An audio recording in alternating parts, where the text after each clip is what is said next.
ಸ್ವಾಭಿಮಾನಿ ನ್ಯೂಸ್ಗೆ ಸ್ವಾಗತ. ಇಂದಿನ ಪ್ರಮುಖ ಸುದ್ದಿಗಳು.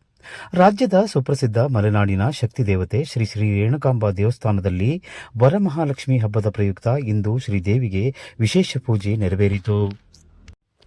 ಕರ್ನಾಟಕ ಸರ್ಕಾರದ ಧಾರ್ಮಿಕ ದತ್ತಿ ಇಲಾಖೆ ಆದೇಶದ ಅನ್ವಯ ದೇವಸ್ಥಾನದಲ್ಲಿ ವರಮಹಾಲಕ್ಷ್ಮಿ ಹಬ್ಬದ ಪ್ರಯುಕ್ತ ಬಂದಂತಹ ಮುತ್ತೈದೆಯರಿಗೆ ಪ್ರಸಾದ ರೂಪದಲ್ಲಿ ಅರಿಶಿಣ ಕುಂಕುಮ, ಬಳೆಗಳು ಹಾಗೂ ಬಾಗಿನ ನೀಡುವ ಮೂಲಕ ಕಾರ್ಯಕ್ರಮ ಅತಿ ವಿಜೃಂಭಣೆಯಿಂದ ನಡೆಯಿತು.